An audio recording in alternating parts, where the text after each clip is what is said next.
Hola, ¿qué tal? Soy Jesús Arniz, soy psicólogo. Bienvenidas, bienvenidos a mi canal de YouTube. Quisiera hablarles un poco de cómo a veces la psicología, las personas que estamos en la psicología, fallamos a los pacientes. Y muy probablemente a partir de eso, la psicología en la cultura en la que vivimos no tiene tan buena imagen. Y entonces, en lugar de decirnos psicólogos, nos dicen psicolocos o loqueros. O tú que puedes haber estudiado psicología tú si estás más loco que la gente que yo conozco. Bueno, vamos a analizar. Esto debe tener una parte de fundamento en hechos.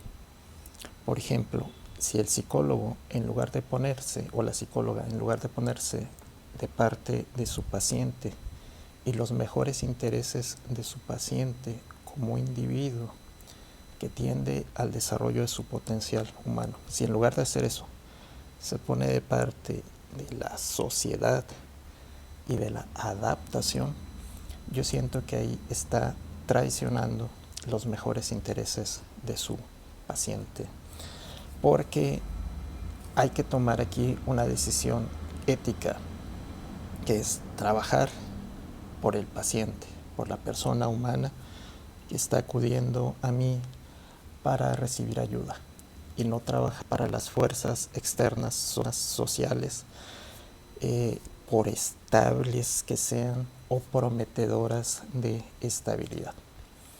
O sea, la gran pregunta es, ¿este es un psicólogo, es una psicóloga que apoya a su paciente, o es un adaptólogo, alguien que se dedica a adaptar a los pacientes a la sociedad para que den resultados y por lo tanto para que sean explotables por esa maquinaria económica que es la sociedad? Siempre decimos la sociedad. Ahora la parte preocupante es que todos somos parte de ella, o bien nos podíamos precisamente preguntar, ¿soy parte de esa maquinaria o quiero ser parte de algo distinto? No de una maquinaria, sino que quiero ser un individuo desarrollándose. Ahora bien, otra forma en la que la psicología a veces le falla a los pacientes consiste en regañarlos y darles consejos, y a su vez, cuando no cumplen esos consejos, regañarlos.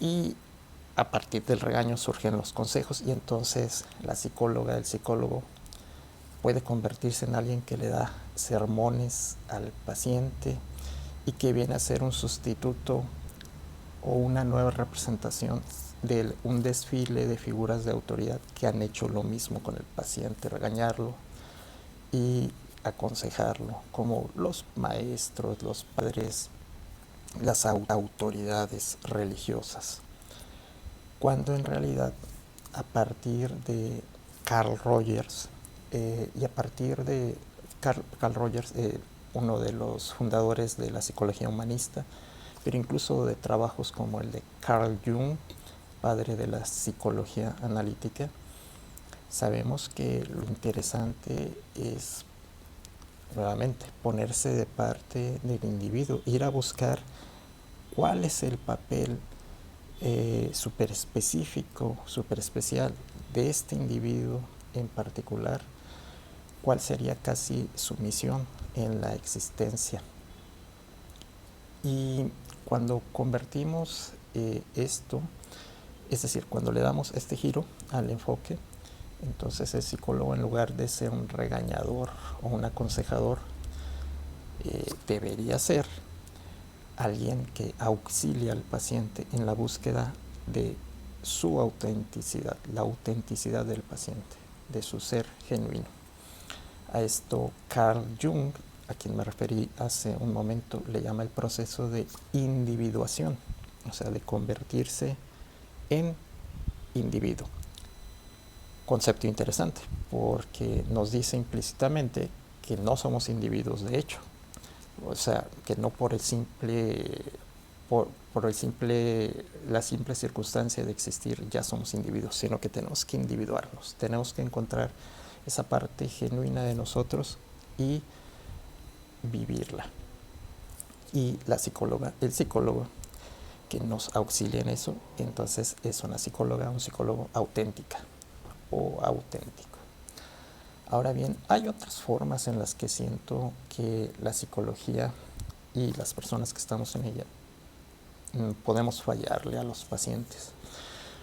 Por ejemplo, ocultarnos detrás de un lenguaje técnico que a lo mejor nos puede hacer sentir seguros y hasta puede sonar como que de lo que estamos hablando, pero que acaba alejando a las personas, a los posibles pacientes, al decir, este psicólogo me dijo puros términos raros, puras marihuanadas que ni entendí bien.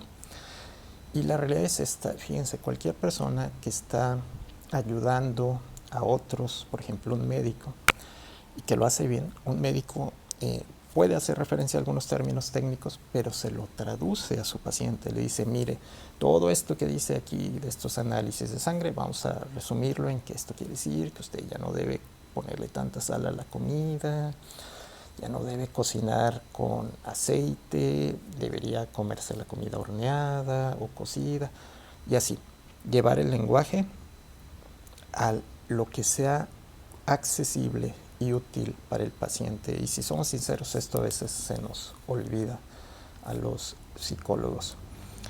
Ralph Grinson, un psicoanalista norteamericano que escribió un libro muy interesante, Técnica y Práctica del Psicoanálisis, lo dice tal cual.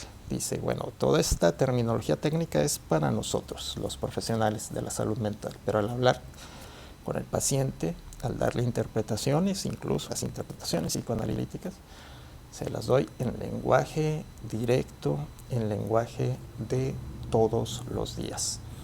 Porque otra vez, si vivimos en un ambiente, en una cultura que percibe con unas ganas de poner lejanía a los psicólogos y a las psicólogas, entonces lo que tenemos que hacer es crear cercanía. Además de que la verdad es sencilla, la verdad es directa, y la psicología trabaja con eso, con la verdad, aunque ya no sea lo que se enseña regularmente en las escuelas. Lo cierto es que la psicología desciende de la filosofía, y la filosofía busca la verdad, así con V mayúscula, la verdad. Esto también nos lo dice un psicoanalista súper interesante que se apellida Bion, Wilfred Rupert Bion. Él dice que la mente necesita verdad, y sin la verdad la mente muere de hambre, por decirlo así. O sea, nuestra mente tiene hambre de verdad. Las psicólogas y los psicólogos tenemos que ser auxiliadores o auxiliares del paciente en su búsqueda de la verdad, que lo va a ayudar a descubrir quién es, cuál es su ser genuino, y a actualizar ese ser genuino, o sea, convertirse, darle expresión a ese ser genuino. Muchas gracias por ver el video hasta aquí. Si te gustó, por favor dale like y considera suscribirte a mi canal de YouTube. Muchas gracias y hasta la próxima.